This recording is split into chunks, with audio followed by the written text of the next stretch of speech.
Trigger warning. Ghosts, ghouls, and gruesome stuff ahead. It's weird, it's dark, it's your kind of vibe.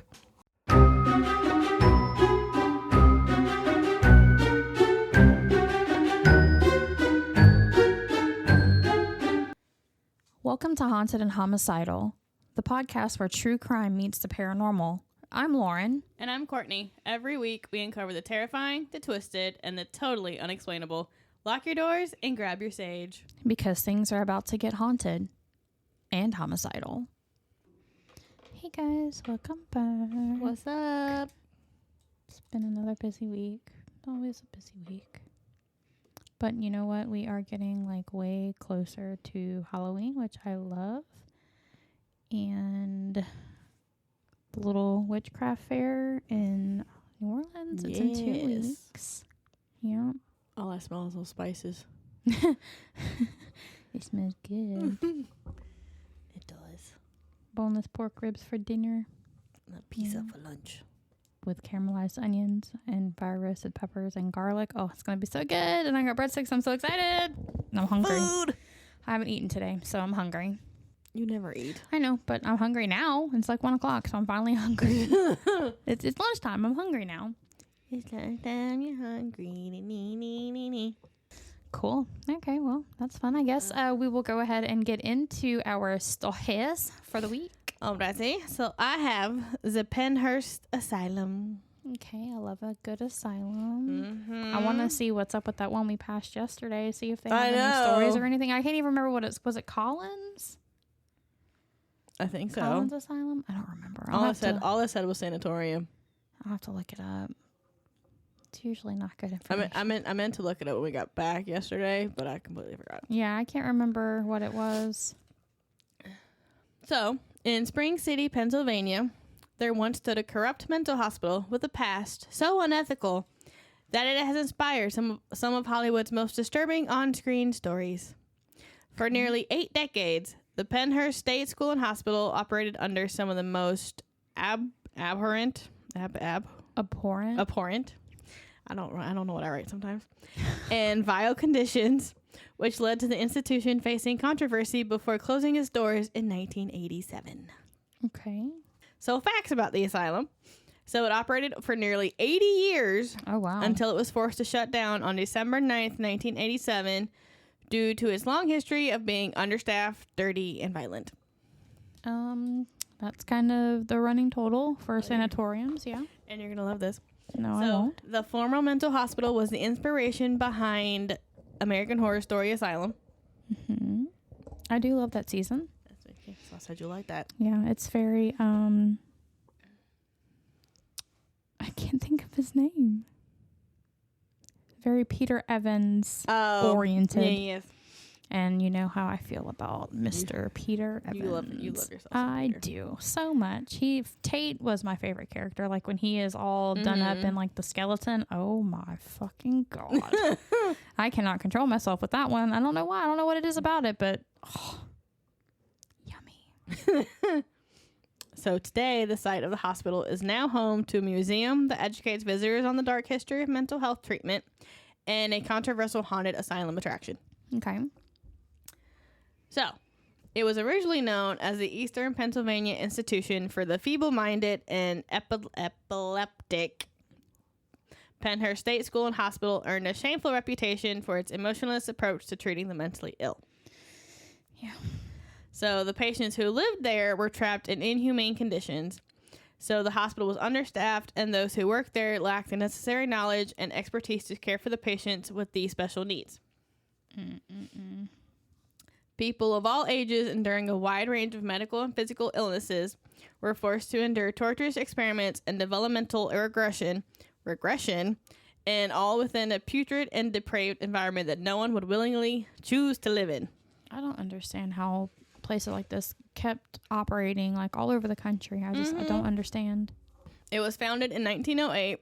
It was intended to be a safe environment for the mentally ill. The serious patients would receive while staying there, including vocational training to help them overcome their disabilities. Mm-hmm. Okay, vocational therapy is good. Mm-hmm. But within a short time, it turned away from the good intentions. Well, of course it did. Yes. So over the years, more than 10,500 individuals resided at the facility. That's a lot of people. And the hospital was home to more than 3,500 people. Like at its peak. Okay, I was gonna say like all at once. No, at its peak. So like the highest amount of people that were there at one time. Uh-huh. Oh, that's a lot of people. That's a lot of people. Wow.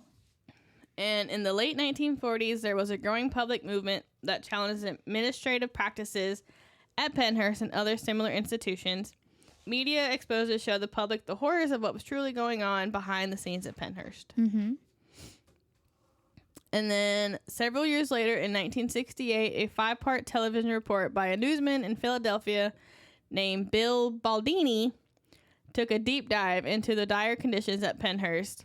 The expose was titled Suffer the Little Children, which focused on the youngest patients at the facility. No, they were just kids. Mm-hmm. The footage showed neglected children wandering throughout the ward, some needlessly shackled to beds, What the fuck? unable to get up on their own. Many of them would take part in dangerous studies and experiments such as psychosensory rehabilitation, which was believed to be a cure for various mental illnesses. And then you have the torturous treatment of Dr. Fear. Was that his real name, or that's what they called him? Yeah, that's his real name. What the fuck? Yeah, Fear was his last name. Oh, okay. Several doctors and staff at the asylum were believed to be corrupt, but there were few who were there who weren't as well documented as Dr. Jesse G. Fear. Is it F-E-A-R or like? F-E-A-R. Like Okay. legit Fear.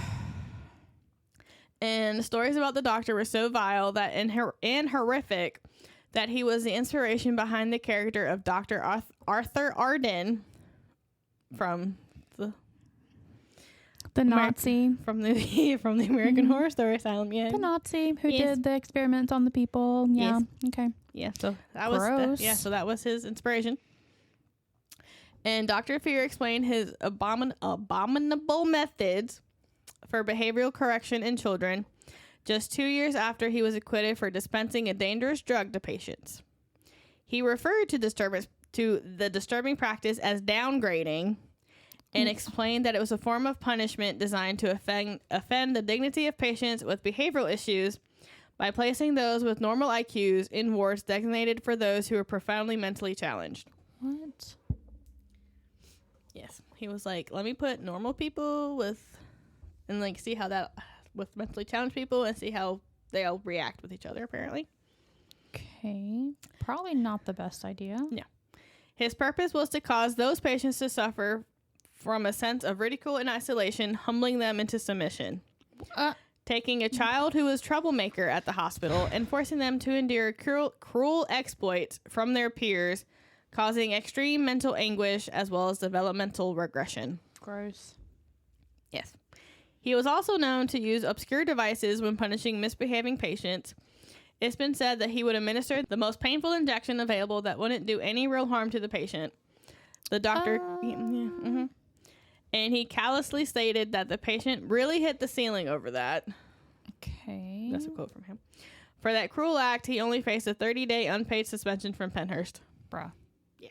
You know, like we said last week, there's like a stopping point where you know somebody does not need to be in the public eye anymore or around humans, you know, where they just don't need to be around humans. Yeah. He's one of them. Yeah. You know, like my last guy, Walker, institutionalized 8 times. Mm-hmm. They should have kept him. First time they should have kept him. So if you're doing this to patients and 30-day suspension, slap on the wrist, you could have fucking stopped it. Mm-hmm. Yes. Today, the site where it once operated in Spring City, it looks very different. Okay. Several of the buildings were scheduled for demo in 2023, and however, the old main building is still standing. Most of the property was sold for private development, and some sections were preserved. The site is still accessible with parts of it operating as a museum as well as the haunted attraction. Okay. The museum educates visitors on how corrupt mental health treatment was years ago, while the haunted attraction offers jump scares and entertainment for those who are intrigued by the eerie and haunting side of Pennhurst past. I don't really like jump scares because I swing. So don't go to Terror of the Coast. Yeah, I swing, and I usually connect with my target. So that's why I try not to go do things like that, because I don't want to unwillingly punch somebody in the face. Yeah. And they have kids that do stuff like that, and I would be so upset, but like, don't fucking. Yeah. So I try not to put myself in active situations where there are actors who are paid to do that. That's dangerous for them. Not for me. That's dangerous for them. You would be swinging. I would be swinging. But like if it's like a normal, like not scripted, actor paid tourist trap thing, I'd probably go. But knowing that it's like an active, I don't think I could go. And that sucks because I want to, but I would be in a straitjacket. I would get arrested. Being in a straitjacket would probably bring out the fucking. Yeah. I don't want anything like attached to me. Just someone hold your arms down each side. No, because that makes it worse. So. We'll just blindfold you. But then how am I going to see anything? You won't. That's the point. Yeah, but like you're supposed to see like the walls, and then this is where they beheaded somebody. Or we'll have someone narrate what it looks like to you while you walk. No. Look, I don't trust y'all to not keep me upright. I'm clumsy enough with my eyeballs open. That's true. Yeah. Okay. Just a little side note. No jump scares for me because I'll hit you. So while they may offer two opposite experiences, the buildings sit side by side, causing some people to question which experience truly captures the story of Pennhurst's sordid history and how it should be shared so that it is most effective and respectful. So in 2008, after the original building had been closed down and abandoned for years, Pennhurst LLC, a private development group that invested in the location, planned to use the grounds to create a haunted house. Like, they wanted the whole, like, everything. Okay. Their ideas clashed with preservation experts in the area who advocated for the history of the asylum and its patients to be handled with respect. And those who opposed the opening of the haunted house formed the Pennhurst Memorial and Preservation Alliance. The PMPA took legal action to prevent the haunted attraction from opening, but they lost the battle, and Pennhurst Haunted Asylum opened in 2010. Oh, wow. The early days of the haunted attraction featured characters such as doctors who were more akin to mad scientists.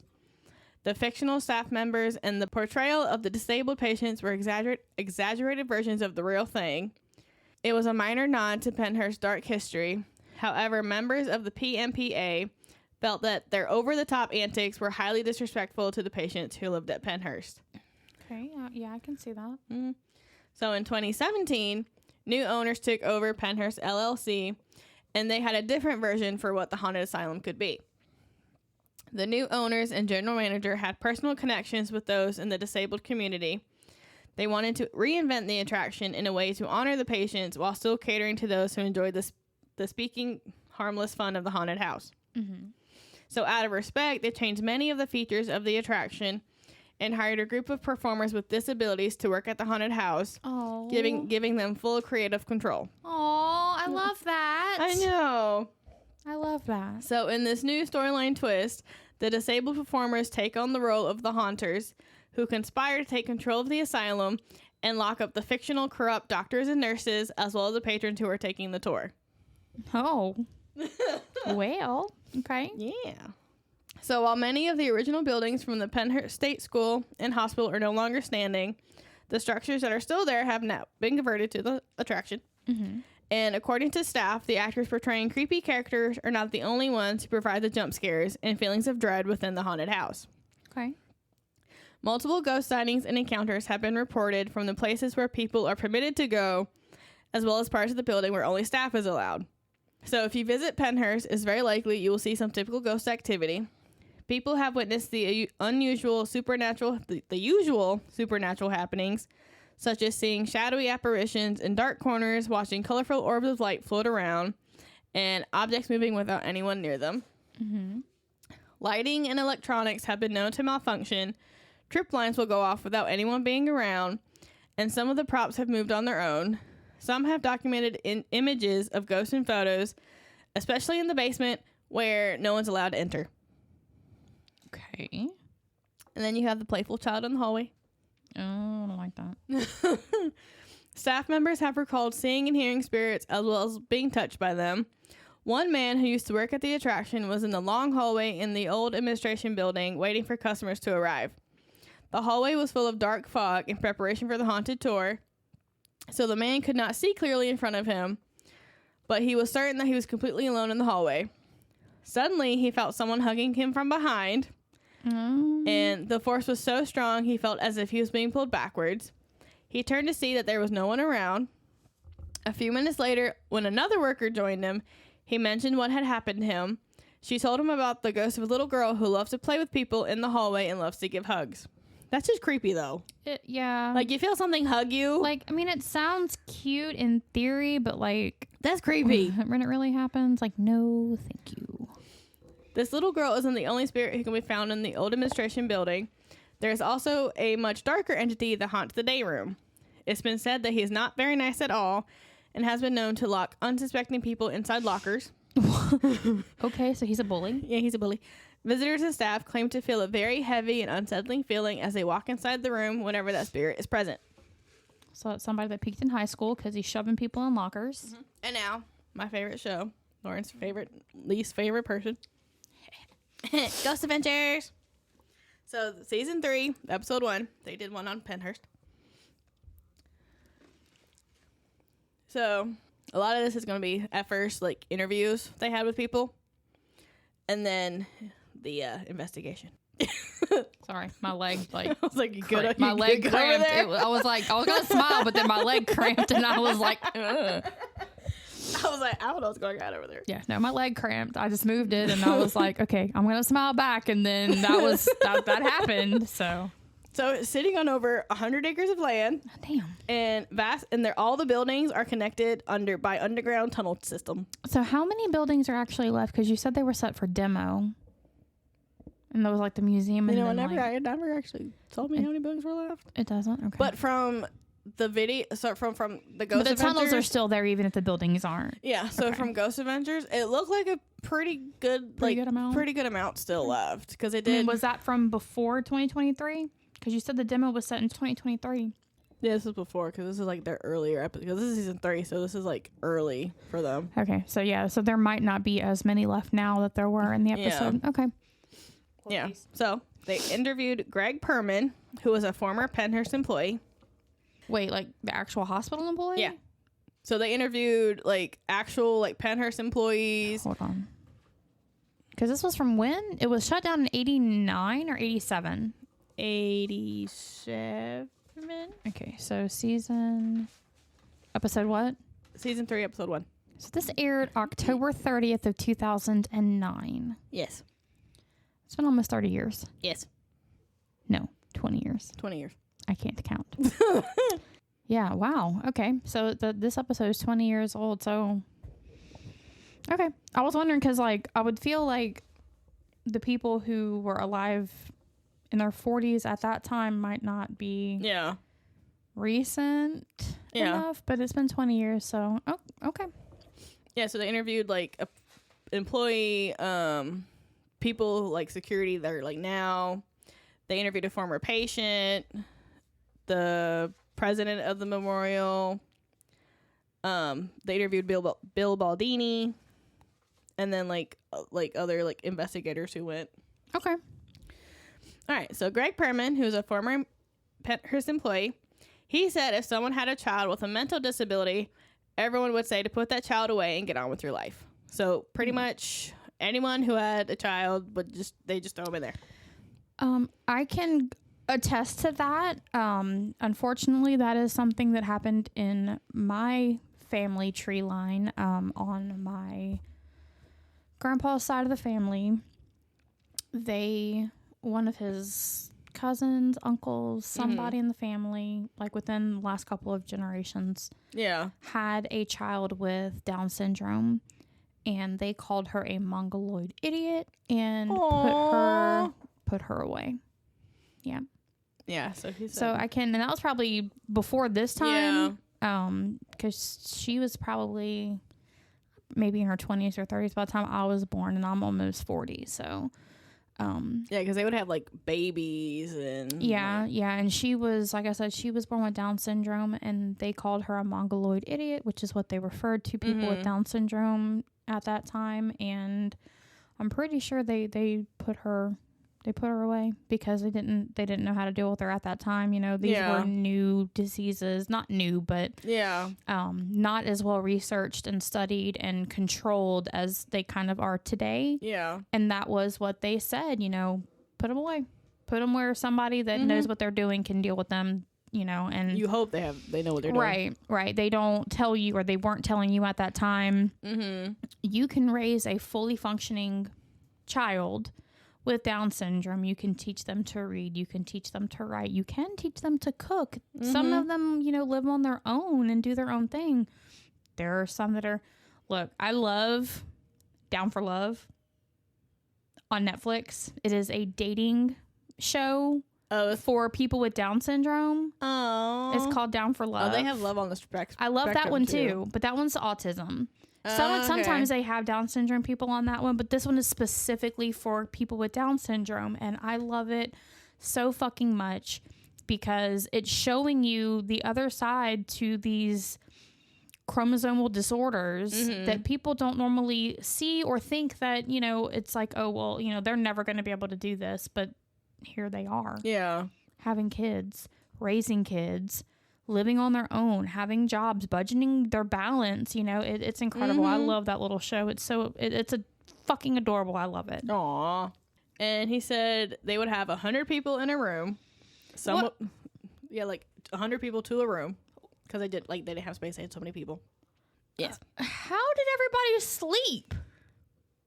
They found ways, apparently. Like, there is, like, it's literally crammed. Because people would just do that, like just give them their kid, so they would have so many people and not enough space, so they would literally just throw like 100 people in a room. Oh my god! Yes, and I cannot imagine that was good for anybody's mental stability. Yeah. I mean, including like the people who were not there for mental problems, like the staff and stuff. I cannot imagine that was a good situation for anybody involved. Oh my god! And some would be clothed, some would be not, some would be naked. What? Babies? It is. Or just people? They just said some of them would have clothes, some of them would not. Purposefully? Like, some of them, because some of them were nudists? Or just like, they just taking their clothes off? Or they just didn't have the clothes to supply? Probably all the above. Jeez, I'm telling. Okay. And you push 100 people into a room, you provide them with nothing, they develop all kinds of bizarre behaviors, some of which can be dangerous to themselves or others. Okay.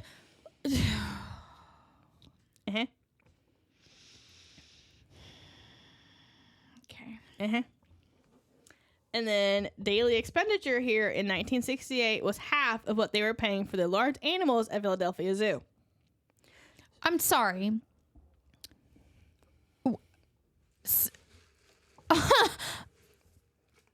The animals at the zoo, which were fewer in number, got more money and attention on them than these people, human beings that were living at the asylum, by half.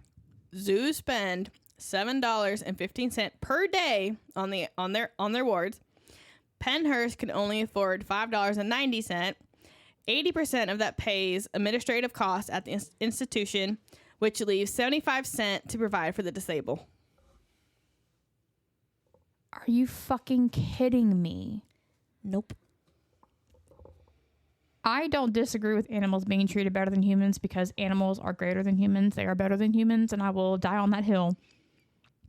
But these are people who need the care and support. Mm-hmm. How come they didn't turn people away, knowing that they were like overstaffed, or understaffed and overpopulated? Because they probably figured if they didn't, they wouldn't have, like, they would be on the street, or like they wouldn't have anywhere else to go. Yeah. That. And he quote, "We have a tremendous capacity to turn people into less than us, and once you do that, you can justify a hell of a lot of awfulness." Yeah. I don't like this. I don't like it at all. So their next interview was Nathaniel Guest, who was security at the Pennhurst Memorial. The place was deafening when it was in operation. I would imagine. That's 100 people per... How many rooms were there? It never said. And each of them had 100 fucking people. Well, you said 3,500 were at its peak. It's so like there were 3,500 people there at one time. Because it was a lot of, like, long school-looking long buildings. So I don't know how many are in a room. How many, like, rooms are in that building. But it's, like, multiple buildings. And from this, like, there was, like... Because they at least...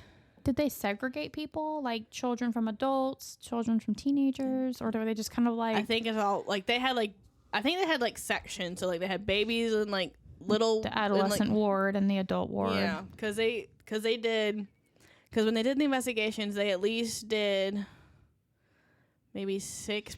I think it was like 6 buildings. Jesus.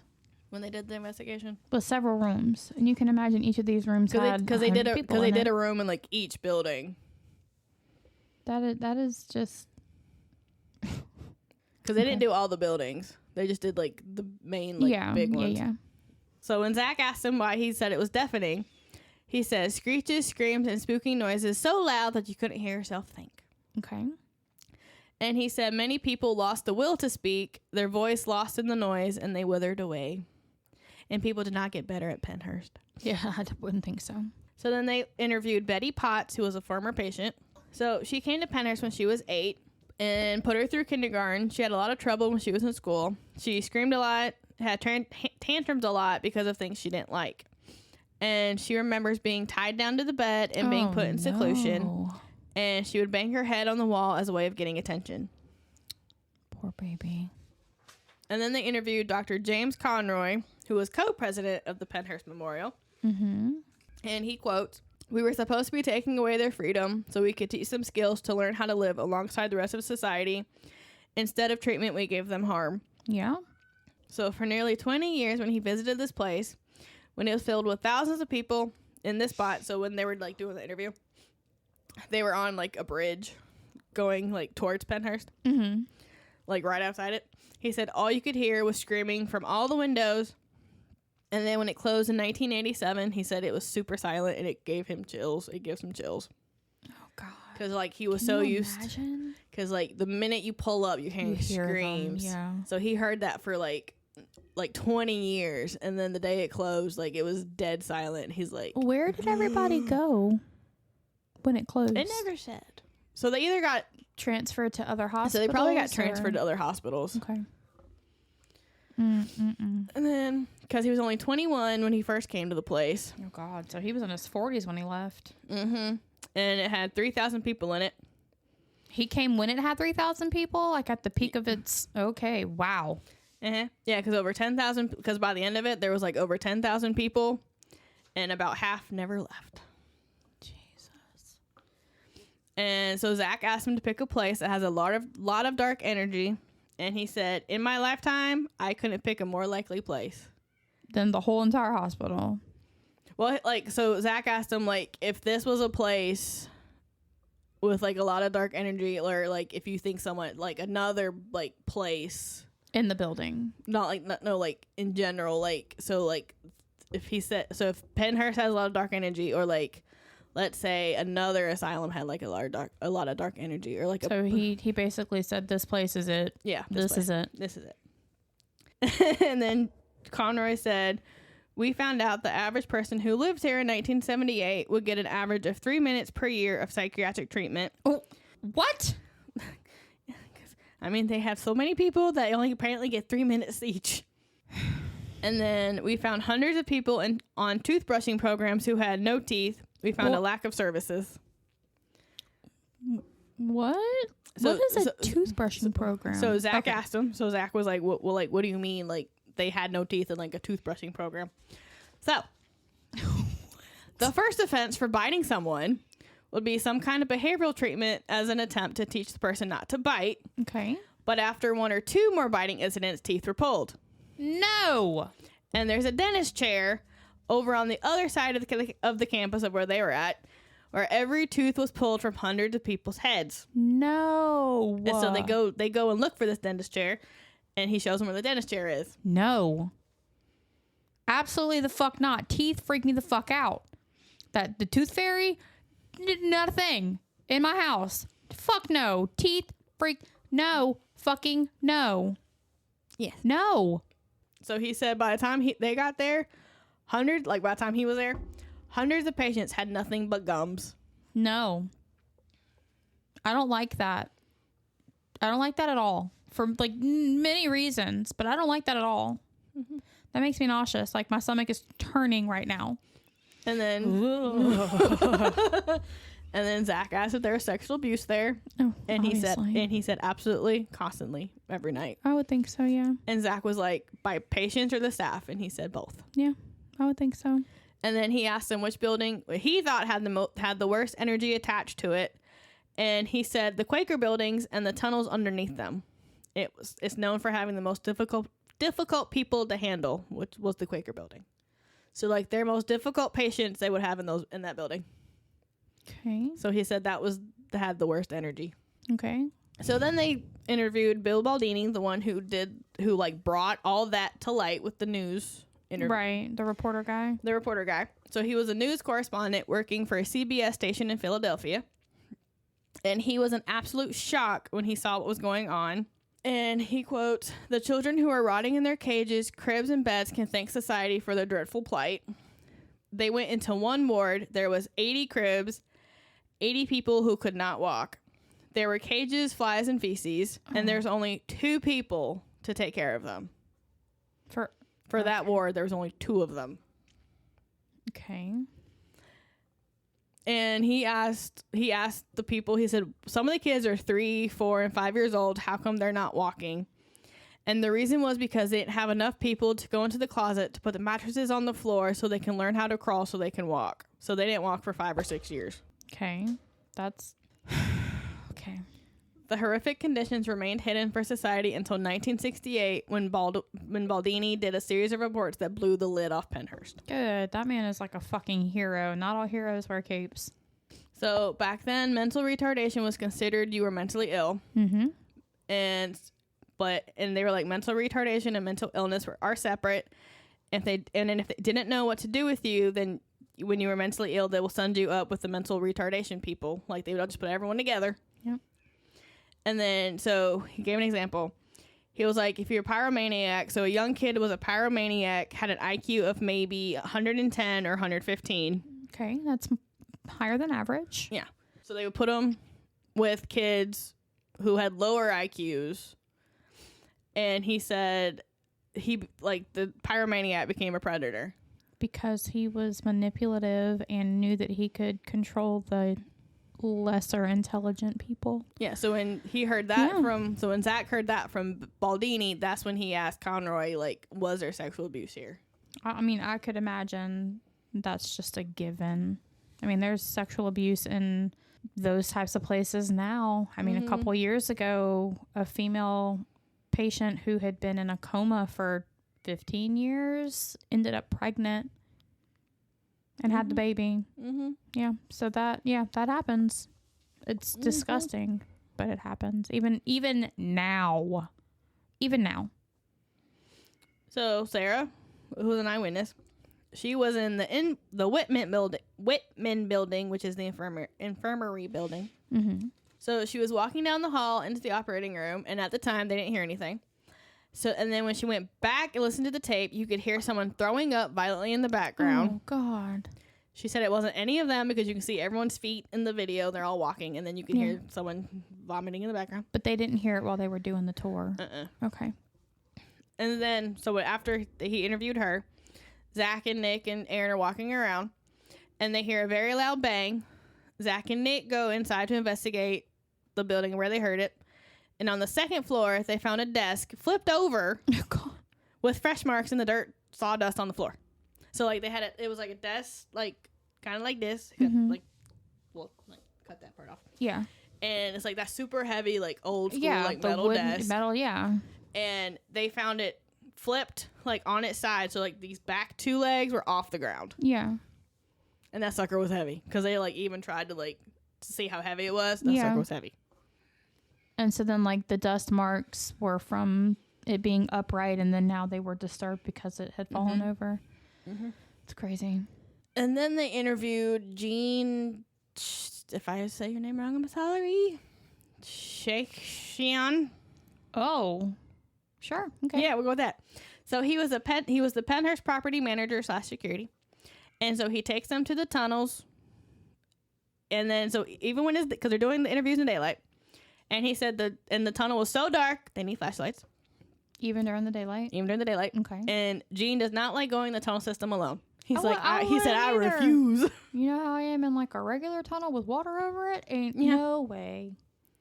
Yeah, he says, tell them, he tells them it has a lot of noises and activity. You're never alone here. Literally feels like someone's like looking over your shoulder. Ew. I don't like that at all. Yeah. And then they interviewed Brianna, who was an eyewitness. Her and her group of friends were in one of the rooms, and one of the friends was holding a candle in one of the corners. The candle went out, and the friend holding the candle and Brianna heard a little girl laughing. Oh, no, thank you. And as soon as they asked the other friends, as soon as the other friends asked what happened, it happened again, and they all heard the laughter. No, that's... no, ghosts. Okay, but kid ghosts, I don't know why those freak me out more than like just a regular ghost does. Because it's creepy. Yeah, they are very creepy, but like, I mean, ghosts are creepy, but like kid ghosts are just... Because they laugh like creepy when they're... Goosebumps. I have goosebumps. You do have goosebumps. I don't like it. And they went to go look for her to make sure like no one else was in the building. Couldn't find anyone. Well, okay. So then Zach asked her like, what would you have done if you had like seen her? And she's like, well, I've seen one in the Franklin building, in a totally different building. She's like, I've seen one. A little girl ghost? Uh-huh. Okay. So Zach's like, what? Yeah. What? And she said, so she takes him to that building. And she said her and her friends were sitting all around the room. She looked over and saw a little girl. She said she was sitting with her knees up to her chest, and she was staring at Brianna. No, thank you. She was wearing a dress. Brianna didn't say anything to her friends about it. They turned back on the flashlights because I guess they had the flashlights off when they did that.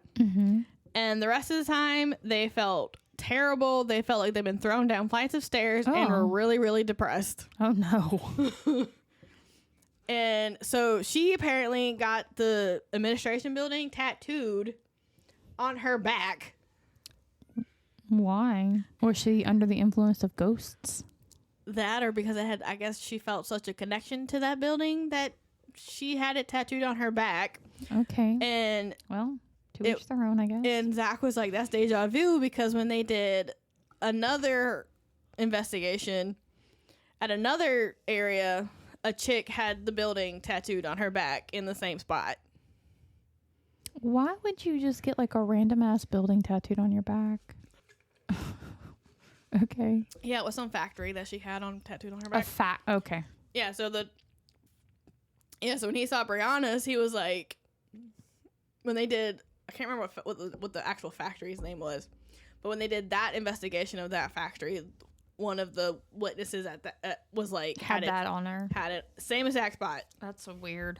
So they interviewed George Monroe, who was a Pennhurst property manager, and he was walking around the property with a contractor and the contractor's 21-year-old son. And the 21-year-old stopped them mid-conversation, pointed up to the windows, but he was in so much shock he couldn't say anything. Okay. Like, he was just pointing. And George saw it in his face and, asked him, what's wrong? And he said... Boys speak. And he said there was someone in the window. There shouldn't have been. Yeah, so George turned and looked and saw exactly where he was looking because he could see the windows were back, pulled back. Yeah. And he said you could see the curtains were open, and as we walked towards them, the blinds were closed, and you could make out a figure. Okay. They checked the entire building. They checked everywhere. Couldn't find him. Okay.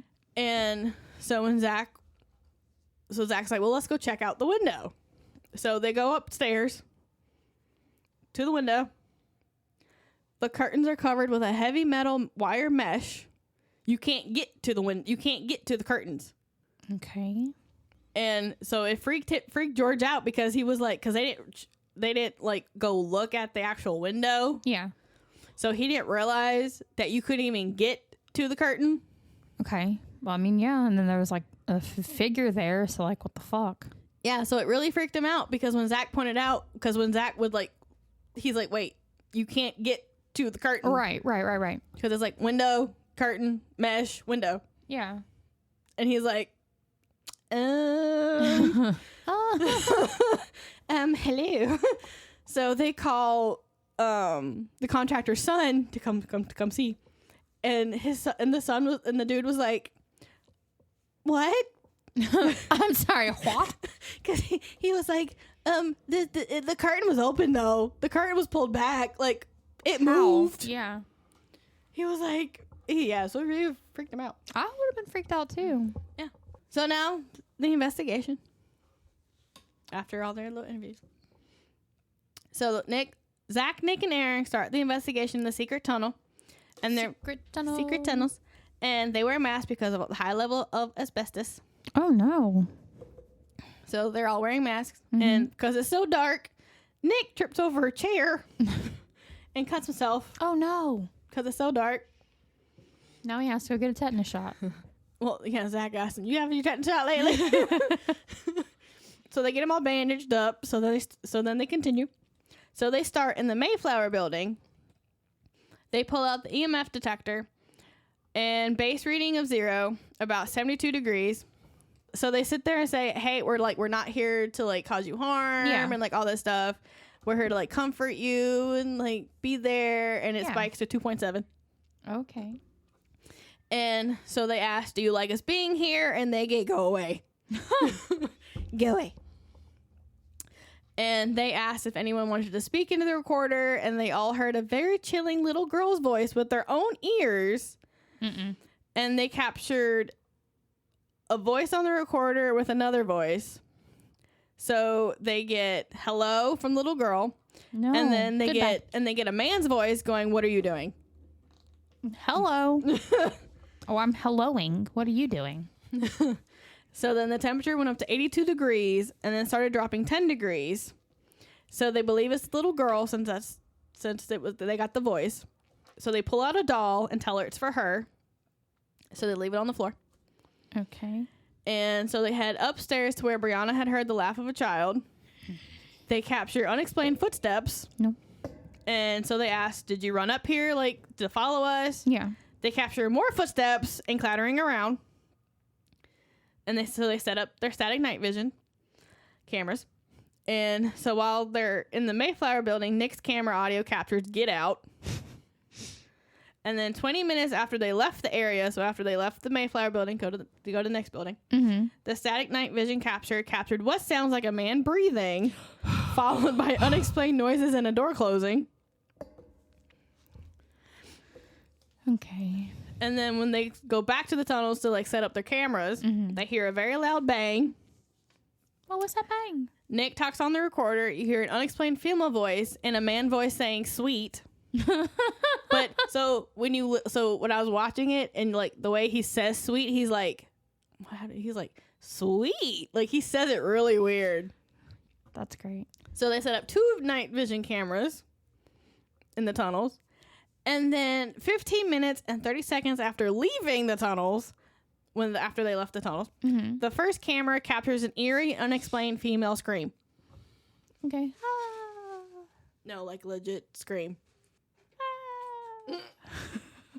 So then they go to the Beckwell building where the desk guy got pushed over. Okay. And so they ask, I just need to know if you're here or not. They capture help me. Oh. A rock gets thrown at them. Hits the wall. A rocket? A rock. Oh, a rock. Yeah, so a rock gets thrown at them, hits the wall, breaks, and then hits Zach. And a digital recorder captures hissing. And then a white anomaly appears in the right bottom corner of the camera, and then something grabs Zach's pocket. Like, give me your pocket. Like, grabs him. Yes. Holds him by the pocket. I'm going to have your pocket. You can go nowhere without your pocket. So they left a camera there. So then 35 minutes and 15 seconds later, after leaving the camera, they captured what sounded like someone trying to open a door. Okay. And then they went to the Quaker Hall. So they're using video goggles which with the goggles, the spirits can choose words in like a database. Okay. So they said, so they asked, what did they used to do to you? And they got hit. Oh. And they start walking back, and a coat rat comes out of nowhere and jabs Zach in the chest. So they look back on the camera to see if they can find it. Because, like, of course you can't see, so they're like, where the heck did this come from? Right. So when they first walk around, so in the camera, you can see it leaning on one side of the wall, like totally not where they were at. Yeah. And then, and it was like they lifted it up super heavy. So it's like not something easy to lift. Right. So then when they're walking back, it had gone from this wall to the other side of the wall. Okay. And so that's when it hit Zach, was when it got moved. And when they asked who did it, the audio picks up a man saying that the girl did. Oh, yeah, I'm sure. The little girl moved it. Yeah. Because grown-ass adults could barely move it. That makes total sense. Yeah. Well, that's it on Pennhurst. Oh, okay. Exactly 2 o'clock. Look at that. Look at that. Pizza. Pizza time.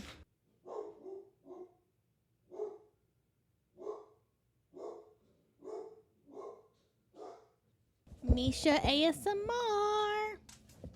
You know what's up. Come here.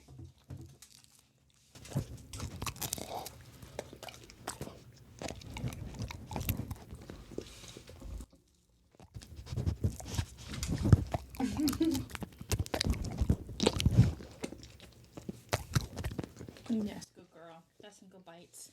Okay, now that we have consumed our pizza lunch, it is time to continue on with the story. Pizza. So, we're going to talk about the Chupacabra. It literally means goat sucker. Literally means goat sucker. It is a legendary creature or cryptid, if you will, in the folklore of parts of the Americas. The name is from the animal's purported vampirism. The Chupacabra is said to attack and drink the blood of livestock, mainly goats, probably because they're just in ample supply in these areas. The physical descriptions of the creature vary. In Puerto Rico and in Hispanic America, it is generally described as a heavy creature, reptilian or alien-like, roughly the size of a small bear, and with a row of spines reaching from the neck to the base of its tail. So, what? It looks like a stegosaurus. Alrighty then. A small baby stegosaurus. Okay. In the southwestern U.S., it's mainly depicted more dog-like, and that's kind of like the ones that I see. Yeah. Like a little mangy dog or whatever. Yeah, the more dog-like one. Which I think is kind of like what it is. Really. Yeah. Initial sightings and accompanying descriptions first occurred in Puerto Rico in 1995, and that's wild to me. That's not been that long. No, it's a year after. Year before I was born. Yeah, it's not been that long. The creature has since been reported as far north as Maine and as far south as Chile, and even outside of the Americas in countries like Russia and the Philippines. Okay. Yeah, so it's getting around, I guess. Like, I don't know if it's like indigenous to here. Yeah. And it somehow traveled, or it's just over there they haven't really noticed it, or maybe think it's something different. I don't know. All the reports are anecdotal and have been disregarded as uncorroborated or lacking evidence. So, yeah. No. Sightings in northern Mexico and the southern U.S. have been verified as canids afflicted by mange, so dogs. Okay. Yeah, dogs. Which is what I really think they are. Yeah. I think they're mangy dogs or dog-adjacent creatures. Yeah. So the history of the Chupacabra. In 1975, a series of livestock in the small town of Mocha, Puerto Rico were attributed to El Vampiro de Mocha, which is the vampire of Mocha. Initially, it was suspected that the killings were committed by a satanic cult. Later, more killings were reported around the island, and many farms reported the loss of animal life, which was also the loss of livelihood because that's how they made their money. Exactly. Each of the animals was reported to have had its body bled dry through a series of small circular incisions, like teeth marks. The first reported attack, eventually attributed to the actual chupacabras, occurred in March of 1995. 8 sheep were discovered dead in Puerto Rico, each with 3 puncture wounds in the chest area and reportedly completely drained of blood. Wait, 3 puncture It said wounds? 3, yeah. Mm-hmm. What vampire's got 3 teeth? I don't know. Oh, yeah, probably 2 for the teeth and 1 for sucking. Yeah, because so, like, in the ones that I've seen, they've got, like, the 2 teeth, and they have, like, this elongated tongue that kind of, like, goes into the wound. So maybe. Kind of like maybe, like a fly, how they unfurl that thing. Yeah. A few months later in August, an eyewitness named Madeline Tolentino reported seeing the creature in a Puerto Rican town of Canovanas. Sorry, guys, I don't speak Puerto Rican. And I'm butchering these names because I am very, very white. And that's She's pale white. Yeah, I'm see-through. So we don't have culture, really. And so I suck at pronouncing amazing names that probably sound way better in their native tongue. And sorry. Where as many as 150 farm animals and pets were reportedly killed. That's a lot. That's a lot. Puerto Rican comedian and entrepreneur Silverio Perez is credited with coining the term Chupacabra soon after the incidents were reported in the press. They didn't have a name for it until that point, really. They were calling it just the vampire. Shortly after the first reported incidents in Puerto Rico, other animal deaths were reported in other countries such as Argentina, Bolivia, Brazil, Chile, Colombia, Dominican Republic, El Salvador, Honduras. I've been there. Mexico, I've been there. I've been to Mexico. Nicaragua, Panama, Peru, and the U.S. I've been there. I live there in the U.S. How about that? In 2019, a video recorded by Mundo OVNI showed the results of a supposed attack of chickens in the, and I am definitely going to butcher this, Ceburuquio sectors of Lares, Puerto Rico. So really, like, the origin story kind of this, it's a 5-year investigation by Benjamin Radford documented in his 2011 book Tracking the Chupacabra, concluded that the description given by the original eyewitness in Puerto Rico, Madeline Tolentino, was based on the creature Syl from the 1995 science fiction horror film Species. The alien creature Syl is nearly identical to Tolentino's quote-unquote Chupacabra eyewitness experience, and she had seen the movie before her report. What? Yeah. It was a creature that looked like a Chupacabra with spines on its back and all. The resemblance to the Chupacabra was really impressive, Tolentino reported. Radford revealed that Tolentino, quote-unquote, believed that the creatures and events she saw in Species were happening in reality in Puerto Rico at the time, and therefore concludes that the quote-unquote most important Chupacabra description cannot be trusted. So he's basically saying during this time, this woman had watched this movie and just kind of her brain imagined whatever. So they're saying that, you know, like, I mean, I can see that because, like, I can too. Because you're like watching something and then you're freaked out about it and you're just kind of like seeing shit. Yeah. So he's basically saying that, you know, her description really can't be trusted because of this. This fact, he believes, seriously undermines the credibility of the Chupacabra as a real animal. So then explain what freaking sucking blood out of the goats then, dude.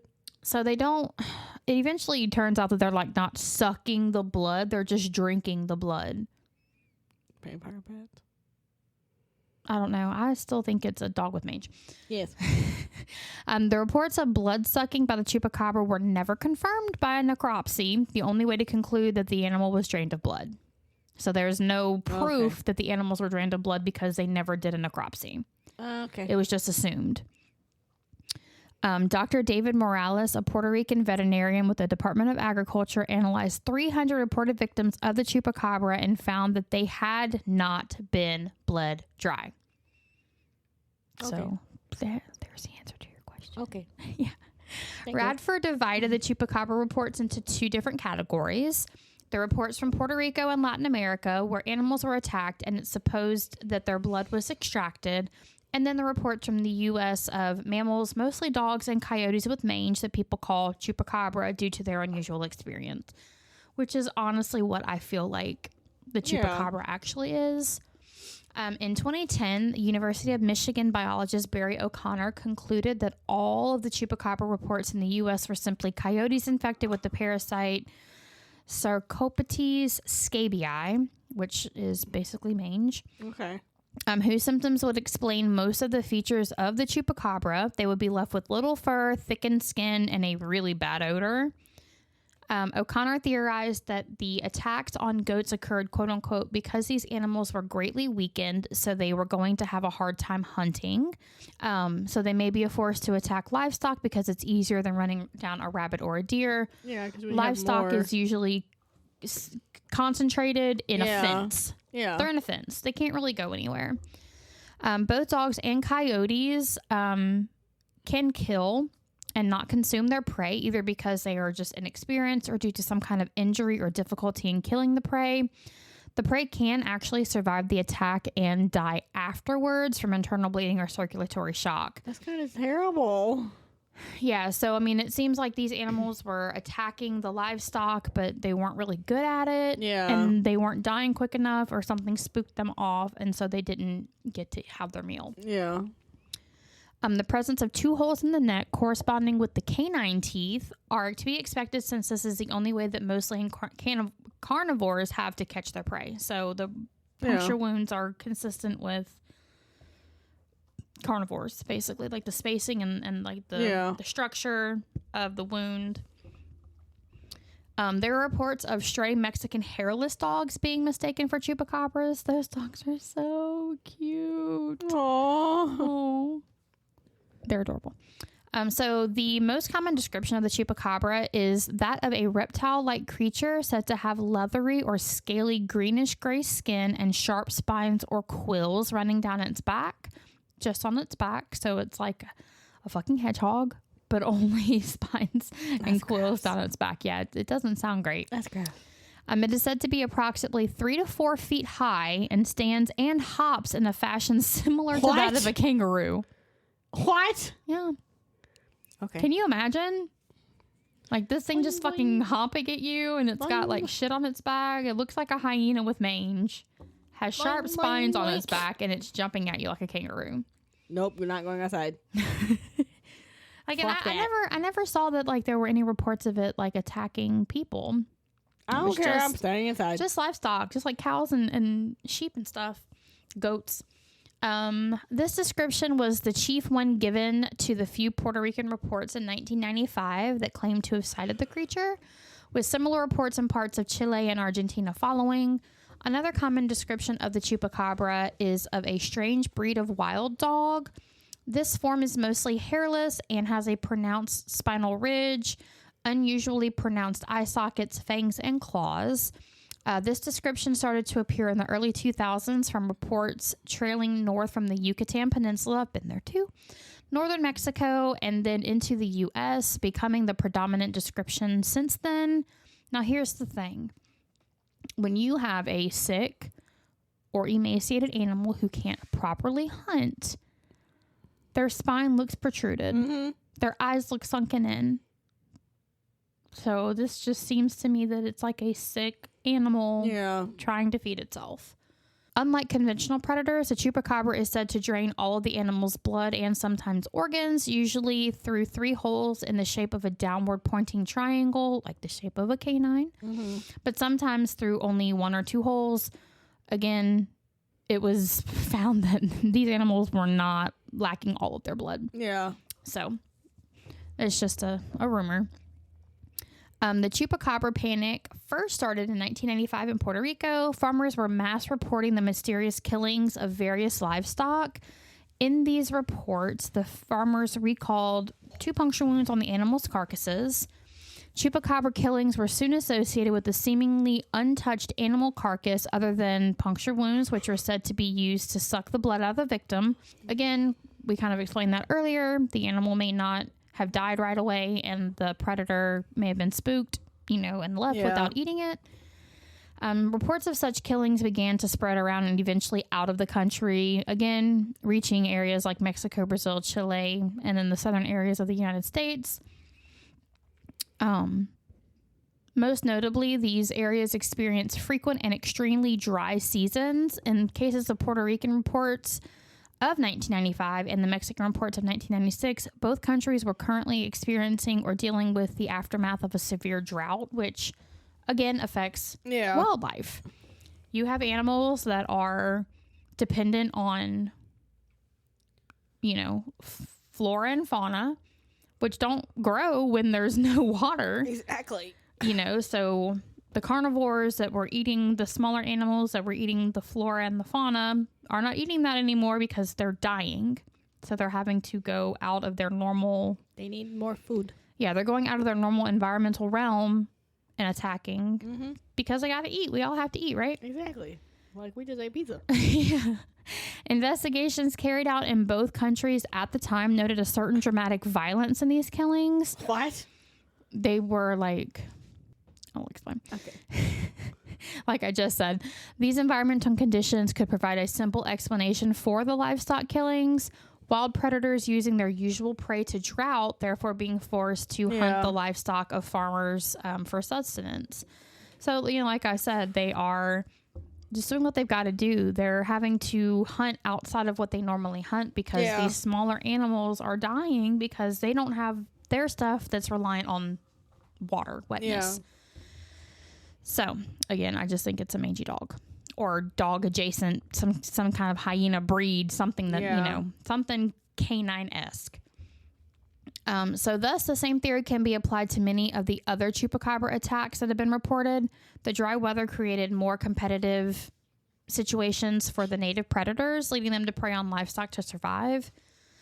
Such an idea can also explain the increased violence in the killings. Hungry and desperate predators are driven to hunt livestock to avoid starvation.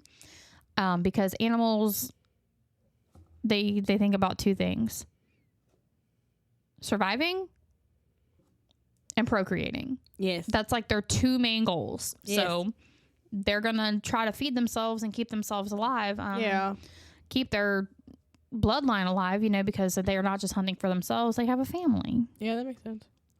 So this would cause an increase in both the number of livestock killings and the viciousness of each one. Evidence of such provided in page 179 of Benjamin Radford's book, the guy we were talking about earlier, called Tracking the Chupacabra, The Vampire Beast in Fact, Fiction, and Folklore. It's the name of his book. Title. Radford's chart highlights 10 significant reports of Chupacabra attacks, 7 of which had a carcass recovered and examined. These autopsies concluded the causes of death as various animal attacks, as displayed through the animal DNA found on the carcasses. Look at the wiggle butt. She said breadstick. Okay, these autopsies concluded that the cause of death as various animal attacks as displayed through the animal DNA found on the carcasses. So basically what that's saying is these autopsies that were conducted on these animals that were thought to have been victims of a Chupacabra attack, the saliva around the wounds came back to dog or something known. Redford provides further evidence in pages 161 through 162 of his book displaying animals who are proven to have fallen victim to regular coyote attacks. Hold on, Misha. She's trying to shake. She said, peas. I do peas I want. Do you want? Can you spin? Can you spin? Good girl. Thus explained that it is not unusual for an animal carcass to be left uneaten while only displaying puncture wounds and or minimal signs of attack. So I guess maybe like coyotes don't always attack for food. They just attack and kill. So that's kind of what he's saying is like a lot of these victims were attacked by coyotes. Practice for? Yeah. The young's practicing. Yeah, so they were attacked by the coyotes and, and they did like the DNA swab of the wound and found the saliva and traced it back to this is what this was. And like I said, coyotes are like canine adjacent. And I think with emaciation and mange or some kind of other skin disorder or disease, there's your Chupacabra. There you go. Yeah. The plausibility of Chupacabra's existence is also discredited by the varying descriptions of the creature. Depending on the reported sightings, a creature is described with thick skin or fur, wings or no wings. What? A long tail or no tail, bat-like, dog-like, or even alien-like. So, like, there is no like, common denominator description for this animal. It's, like, all or nothing, pretty much. Seems it like had a tail. It didn't have a tail. It had wings. It didn't have wings. It could be a bat. Could be a dog. Could be an alien. So It it might might have- wings. At that point, it's the bat. It might have fur, or it could just be skin. Like there were nothing consistent. Because it could be because you have like those giant ass bats. So that one time Hey. with the. Back the fuck off, bats. No, I'm just No. saying. No, I'm just saying. No. I'm just saying when they're describing like wings, like thick, no fur, shit like that. They're Bats probably have fur. some like some people don't think that, but Are you serious? People think bats don't have fur? yes, Are you kidding? yeah, some people don't think Bats that. have fur. No, but I'm just saying because you have the giant ones. Yeah. They're probably like if they see that, that's probably they're thinking like that's probably what it is, but it's a giant bat. I would like to have that one. He's going to build me a roost in the backyard because we've got fruit bats that fly around. I know. I'm so excited. I want to. I've had 3 bats. I want to see them when you get them. Yeah. I love bats. I've had 3 bats. I've rescued 3 bats. I haven't been able to rescue bats yet. I've only been rescuing squirrels. Yeah. And you call me, Lauren. I don't know what to do with them. Call me. That's what you do. Yeah, because And you call me. I don't have your people. Yeah, well, I do rescue animals, and I did rescue 3 bats, and it was my favorite fucking thing because they were so cute, roosting on the top of the box, doing their... So, okay. In my old vehicle, I had a Toyota, 4-door Toyota before I got my Nitro. And my air conditioner, when it ran, made like this chirping noise, like high-pitched chirping noise. So the bats thought it was another bat. So when I was driving it from where I rescued it back home before I could get it to like an actual rehabber, it would chirp to my air conditioner. Every one, because it'd be like chirp, chirp, chirp, chirp, and then the bat would be like, I was like, oh my God, it's so adorable. That's so cute. Yeah, I've got pictures of them somewhere. I love them. That's why hence our background's bats. Huh? Hence our background is bats. Well, I mean, I've got my bat tattoo on my chest too. Yeah, I love bat. And that's bat. The only reason I got that was because it had bats on it. Yeah. The other one didn't have bats. I was half tempted to buy you something from work, but it's got a skeleton involved with it. But it's no, but it's really cute because it's like a little tiny like lantern, and when you turn it on, bats are circling in the light. Oh. And it's like a little skeleton dude like leaning on it. Oh, that sounds really fucking cute. It's $97. No, not that cute. I wouldn't. The only thing I'd spend that much money on is that 12-foot skeleton. Yes. But I think it's like $300. Yes. But that's the only thing I would just... No, hell no. Eventually, the Chupacabra has a wide variety of descriptions to the point where it is hard to believe that all the sightings are of the same creature. It's like they vary that much. Yeah. A very likely explanation for this phenomenon is that individuals who had heard of the newly popular Chupacabra had the creature's name fresh in their mind before they happened to see a strange-looking animal. Yeah, so like for like the ones with the wings, like you have tiny bats, so maybe when they saw the big giant ass bat, they're like, "What the fuck is that?" Yeah, yeah. Or I like to call it folie à deux, which is the insanity of 2. Oh, yeah. So the insanity of many. They then resort to make sense of their encounter by labeling it as the recently quote-unquote discovered monster instead of a more realistic explanation, like you said. Mm-hmm. For example, some scientists hypothesize that what many believe to be the Chupacabra is a wild or a domesticated dog affected by mange, a disease causing a thick buildup of skin and hair loss. See, now that's just sad because they're sick and y'all are just freaking... And just trying to survive. Yeah. So there are some related legends to the Chupacabra. There's one called the Ozark Howler, which is a large bear-like animal. And that one. it is the subject of similar legends.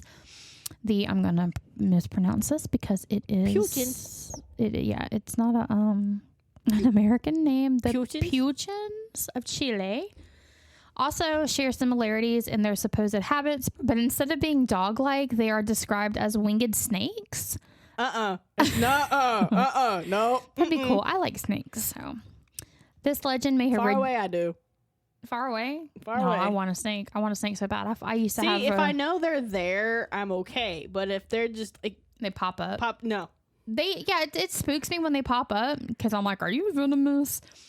But I like snakes. I used to have a red-tailed boa, and her name was Lily, and she was incredible. My aunt had one, and I would watch her feed it the rats. That's the only reason I can't have one, because like before I got rats, it didn't bother me, But since I've had rats and I had them for almost 4 years and I found out how smart and wonderful and loving they are, I can't do it. Like, I'm okay with other people doing it, but I know that is not something that I could do even if I were to buy them like pre-frozen. Yeah. I couldn't. This legend may have originated from the vampire bat, an animal endemic to the region. So, you know, like we know what vampire bats are. In the Philippines, the Sigmund shares many of the Chupacabra's descriptions. In 2018, there were reports of suspected Chupacabras in Manipur, India. Many domestic animals and poultry were killed in a manner similar to that of a Chupacabra attack. And several people reported that they had seen creatures similar to that.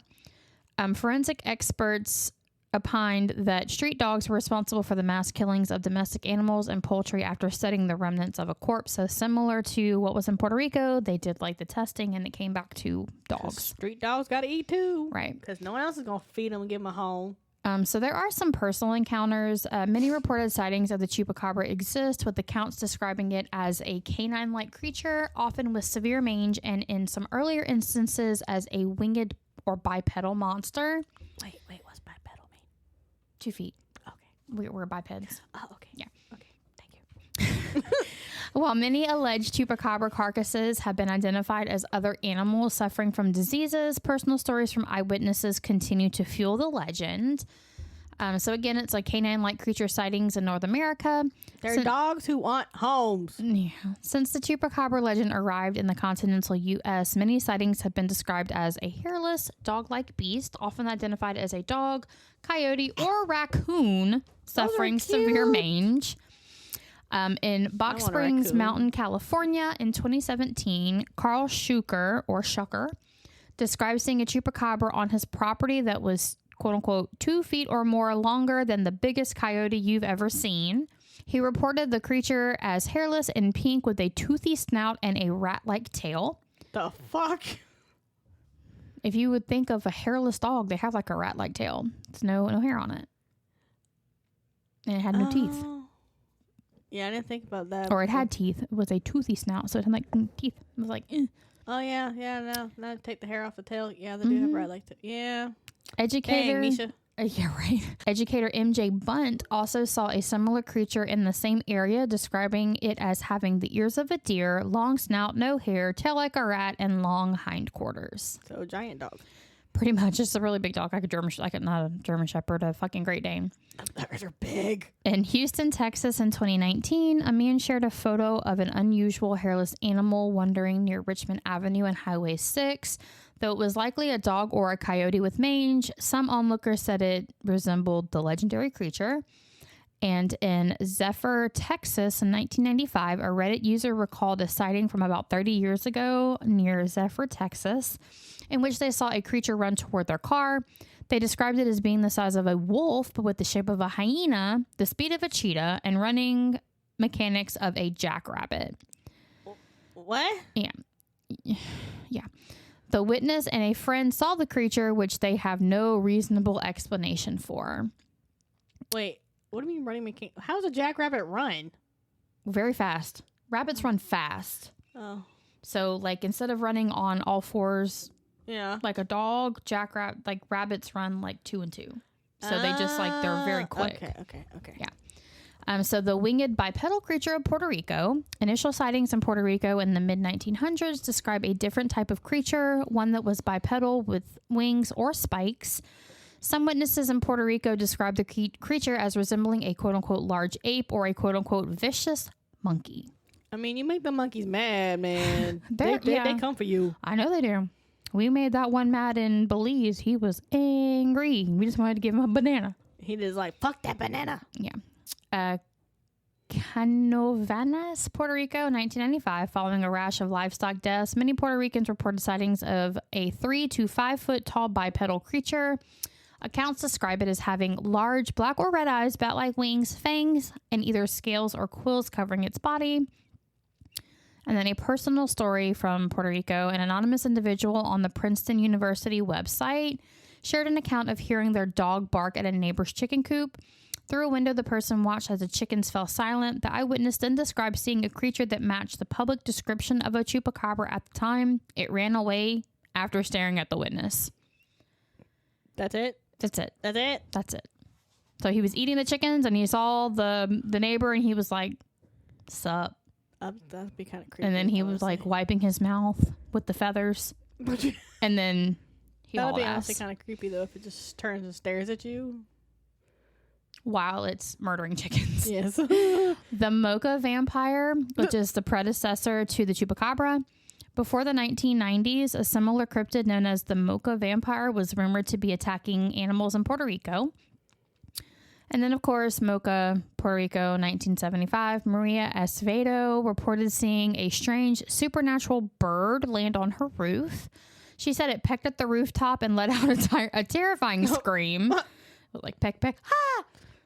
What? This and other reports of mysteriously killed livestock with puncture wounds helped build the legend of the Mocha vampire, which was a precursor to the modern Chupacabra tale.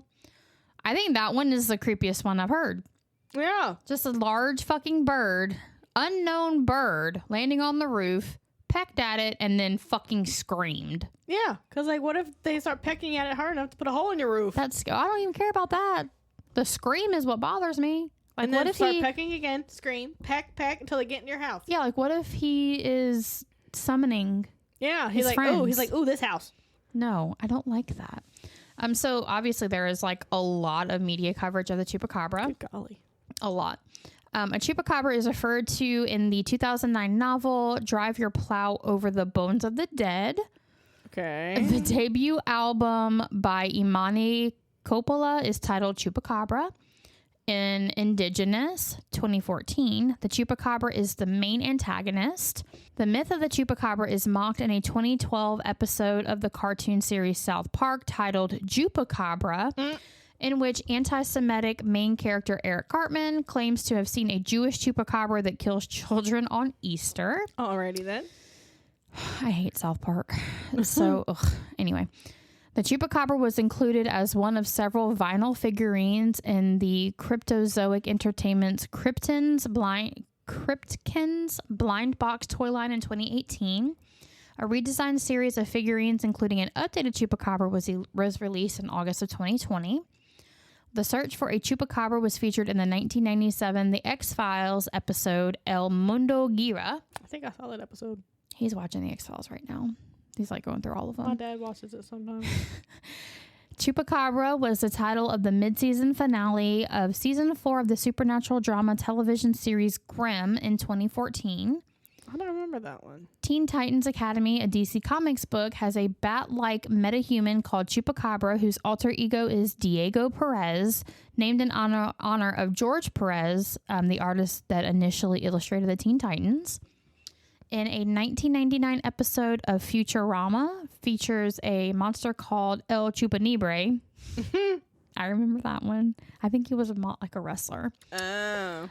In the Jackie Chan adventure episode, The Curse of El Chupacabra, Jackie Chan's friend El Toro gets scratched and infected by a Chupacabra, causing him to transform into another Chupacabra every night, much like a werewolf or a Wendigo. In season 3 of Workaholics, called To Kill a Chupacabra, Blake finds what he believes to be the deceased corpse of the Rancho Chupacabra in the pool, though it turns out to be the neighbor's dog. Aww. Yeah. The Netflix original series The Imperfects, the character of Juan Ruiz transforms into a Chupacabra when anyone he cares about is in danger. Okay. In 2016, in the 2016 film La Leyenda de Chupacabras, features the titular Chupacabra initially as an antagonist before revealing the creature is merely trying to rescue its family. Aww. Which the Chupacabra is just trying to survive. It's an animal that has sickness and he's hungry. Mm-hmm. The Brazilian Chupachu legend created in 2017 takes its cues from the Chupacabra. A Chupacabra plays a role of tourism mascot for the fictional town of Manoyama in PA Works 2017's anime Sakura Quest. The spelling and pronunciation refers to its retired mascot called Kabura Kid, whose name was a pun alluding to the Japanese word for turnips. Okay. In 2013, film Chupa is about a chupacabra that is saved from scientists who want to capture it to prove it is real and exploit it for medicine, Leave it alone. which would be the way it fucking happens if it were real. In 2010 through 2011, Super Sentai series Tensu Sentai Go Seekers main antagonist Brajira of the Messiah assumes the guise Buridoran of the Chupacabra when working with the Yumaju, the villain faction of the second arc that is based on cryptids. That's too many hard names. I'm struggling. My throat hurts right now. The Ukrainian news program TSN used to broadcast fake news about the Chupacabra when no interesting news was there to broadcast. Wow. Wow. That's great. In a short titled Mission, Chupacabras from Hell of a Boss, a Mexican goat farmer mistakes Blitzo for a chupacabra and tries to sell him. Chupacabra versus the Alamo, a 2013 made-for-TV movie. Guns of El Chupacabra, a 1997 martial arts-based monster film. And then Chupacabras, a song by the Welsh band Super Furry Animals from their 1997 album Radiator. My head hurts now.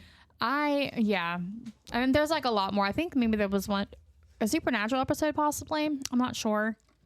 Maybe.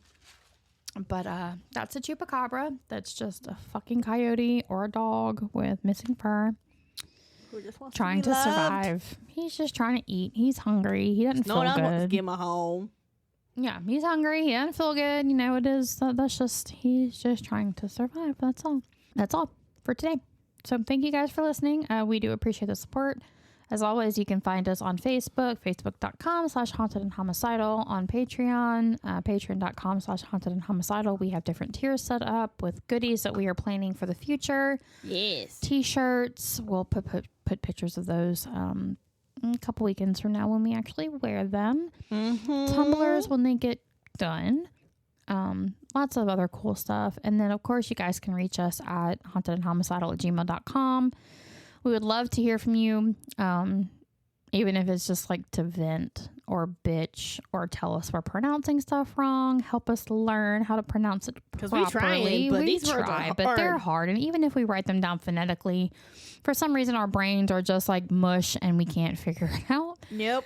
But also, of course, if you guys have your own paranormal or haunted stories, murder stories, or you know someone or have been in a scary situation, you know, and thankfully it didn't end up as murder. We would love to hear those as well. With that said, if you guys don't want us to use your name, let us know like in the email. That way we don't like put you on the spot. You know, we want like your express approval and say, hey, yeah, you can use your name. Or use our name. So that would be great. But that is all for this week. But thank you guys for listening. We do appreciate all the love and support that you have given us so far. It does keep us going. And we love you guys. Okay, bye. Love you. Bye.